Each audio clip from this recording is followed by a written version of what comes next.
We start off on the 12th with the moon in Scorpio. So there's an intensity here with the moon in Scorpio.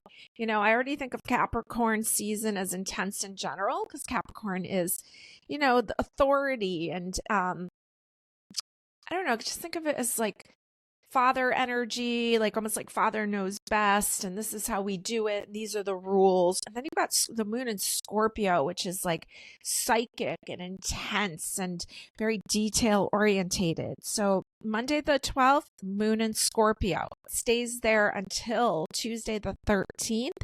6:34 p.m. is when it moves into the fun-loving sign of Sagittarius, fire sign. So we get a little bit more, I feel like lighter energy, but passionate energy, but a little bit less intense in Scorpio. Now, on the 14th, which is Wednesday, where the moon continues in Sagittarius, we have Venus sextile Saturn. And Venus sextile Saturn, we also have Mercury opposite Jupiter, so kind of reflecting yourself back at you. But Venus sextile Saturn is actually considered a positive aspect. You got a water sign and an earth sign, and that brings growth in. And let's see, I wrote down, you might need to revisit a decision made recently. And it might be like, really, do I need to do this? And Saturn brings in a lot of doubt. There's kind of like a conversation going on between the two planets. You may feel that you already made a decision. You may be reluctant to review the matter. You might have second thoughts or doubts, or you might say like, no, I'm not doing anything. You might feel like you're being seen as weak, but Venus is going to come in and kind of soften things up and make you a little bit more open, moving out of defensiveness, and you might be able to see what needs to transform in a situation. So take advantage of this opportunity to negotiate agreements there on the 14th. Now, the next day, Venus goes into a trine with Uranus on the 15th. Thursday, where the moon is continuing in the sign of Sagittarius. Disputes can be settled. Okay, so let's see. I wrote down Uranus is revolution and change, but when Venus is involved and Uranus is still retrograding, it can be positive when Venus is involved. So a dispute can be settled. Opposition joins your side. Things can work in your favor. And Venus in the sign of Capricorn, I think you could be really happy with how this can work out and just be thankful how it all happens. This is considered a positive aspect there on Thursday the 15th. Now, the 16th, the moon will move into Capricorn. We're heading to a Capricorn new moon on Sunday the 18th. So get your moon water out, right? Maybe start writing down your order to the universe.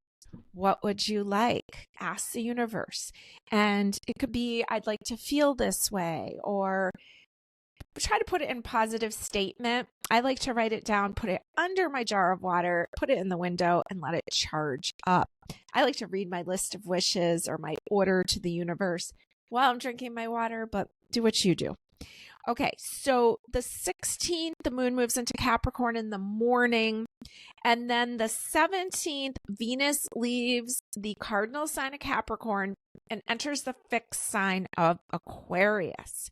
So Venus to Aquarius, January 17th through February 10th.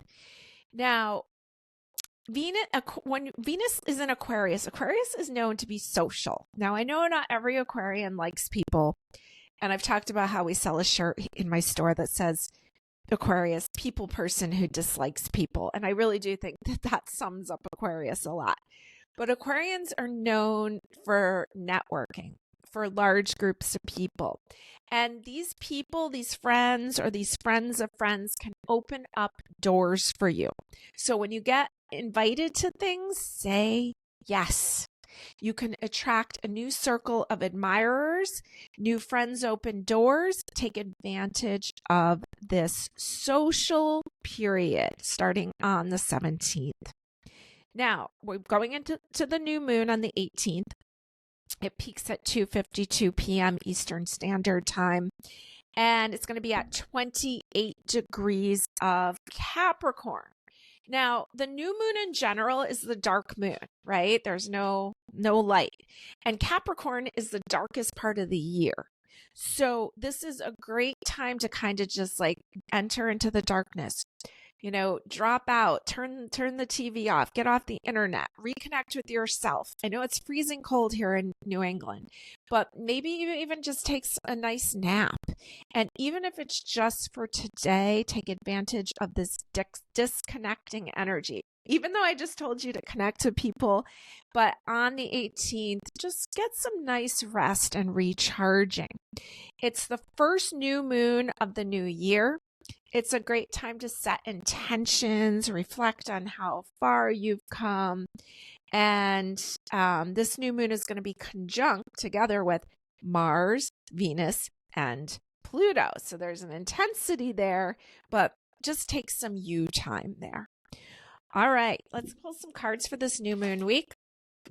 Let's see what themes you've got going on. And let's see here. I was going to pick 3 cards. Is that what we're doing here? Yes, we're doing 3 cards. One from each of these decks. Let's see what we've got. From the Grimm Tales, we've got the High Priestess here. What a cool version of her. So she's Cancer energy ruled by the moon. She's the power of a woman when once upon a time we probably ruled the world and were actually respected. High Priestess, intuitive, feeler. 2 is relationship sign. Sometimes the High Priestess, like, she knows a lot, she feels a lot, but she doesn't always speak it. And it kind of reminds me of just kind of getting in, resting, having the inner conversation with yourself. You've got the 9 of Cups, which is the Make-A-Wish card. There he is pouring all the water into the cups, and you can see little kids in the background kind of peeking through, seeing what he's doing. So this is about making a wish, and you know that I always say, like, instead of making a wish on a new moon, I say place your order. So get together thinking about what it is that you'd like this new moon to bring you. And then we have the 4 of Wands here. And, usually we see these people leaving on what's probably their honeymoon. But here we see they look like they're working with some plants. There's some, maybe they're building this wreath. And so there's some action going on there, preparation, almost like for the party. Okay. So you've got 2 energy, which is relationship energy. You're really getting what you need. And there looks like there's some fun events going on in your life. So enjoy it.